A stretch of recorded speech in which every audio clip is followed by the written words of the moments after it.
Well, Icasa CEO Willington Ngwepe joins us now in studio. You heard for yourself there, Thibaut Touch, not mincing his words, asking why are you as a regulator still there if you are the referee but you are allowing the game to continue unfairly in as far as these data costs are concerned? Good evening, Tula Sizwe, and thanks for having us on your program. I think there's a lot that I could say in response to what Thibaut Touch said, but that would detract from the actual work that we have done today as announced, as well as the future work that still needs to be done. What I would grant him, though, is an acknowledgement that we have taken too long.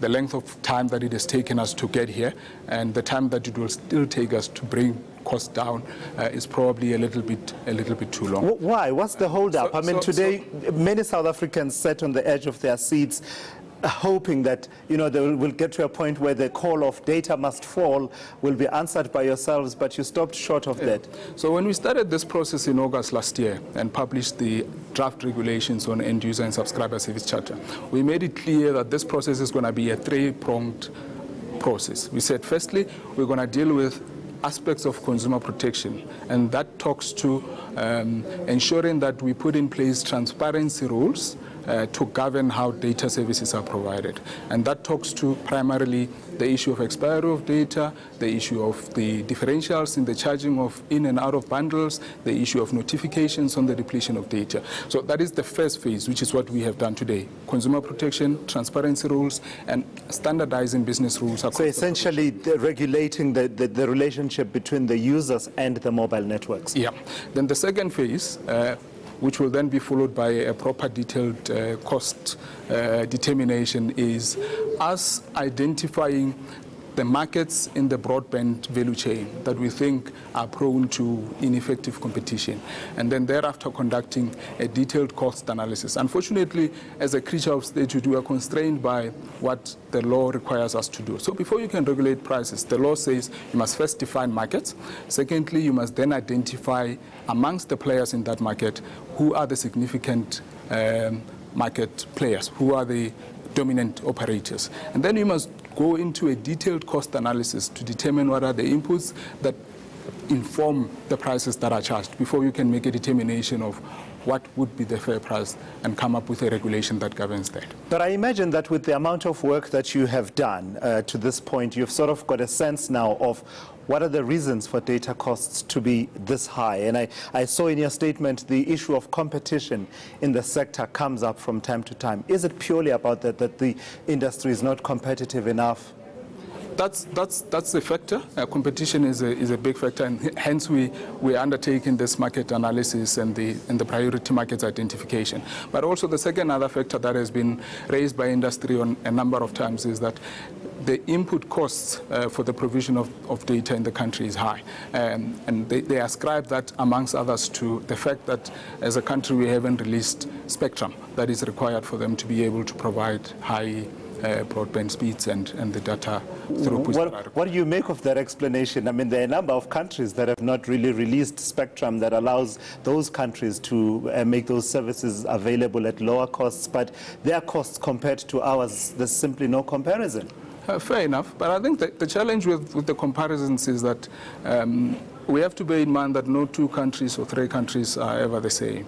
And there's always this caveat with benchmarks that you have to bear in mind what the regulatory frameworks are in those countries, what the market structure is like, and what the level of competition is. So the point around spectrum, I think, is a valid point, because the spectrum that's required to make sure that broadband and data services of high speeds and high quality can be provided has still not been released. But that's not to excuse the fact that there needs to be a lot more done, at least from a regulatory perspective, in terms of promoting competition in the market.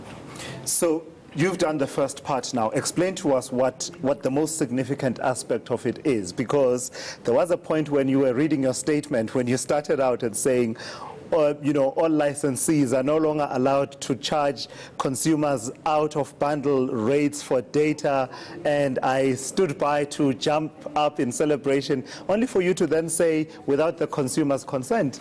One of the biggest things we've observed in the market is that there has been an automatic defaulting of consumers to out-of-bundle rates. So when you buy a bundle, the minute your bundle is depleted, automatically the operator then allows you to continue to consume data and charge you out of bundle rates. And the difference between the in and out of bundle price is quite high. So in some instances, it runs in excess of 100%.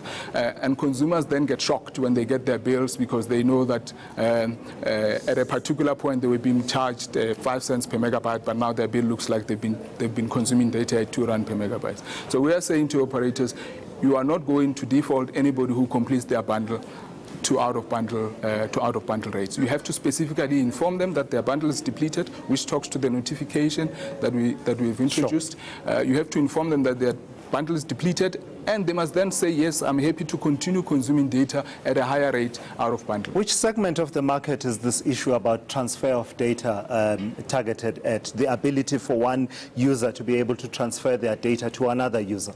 I think it targeted at everybody. I would say primarily it would obviously be the people who buy bigger bundles because, you know, if you're going to buy a 500 megabytes, chances are you may be able to consume that within a short period of time. However, people who buy medium-sized and larger bundles should be given the opportunity, instead of the data just expiring, to then transfer it to other users, whether family members or friends, who can then consume it. So it sounds to me then like you are appealing for patience on the part of South Africans who are hard-pressed. I mean, even VAT has gone up during this whole process, and the data costs also seem to be on the rise, continuously on the rise. What are we looking at then in terms of timeframes for the second phase and perhaps the third phase that you're looking at in this process? So, in terms of the identification of the priority markets that will then be subject to specific review, we're going to be finalizing the findings document at the end of June. So once that findings document is issued, it will say we have identified 6 or 8 markets, and we're going to prioritize the specific market. Let's take the market for wholesale provision of mobile data services. We're going to prioritize that market, and then we will then institute a specific inquiry or a review looking specifically at the dynamics in that market and assessing the competitiveness, and then imposing relevant remedies to drive down the costs. You know, as you're saying it, it sounds to me like we still have some way to go. And I'd say to you, I mean, you saw there Thibaut Touch speaking to Jeremy Meggs, and many people would say he expresses the sentiments of many South Africans, because the issue of data is moved from being a mere luxury to being an absolute necessity for one to operate in the kind of modern economy that we operate in.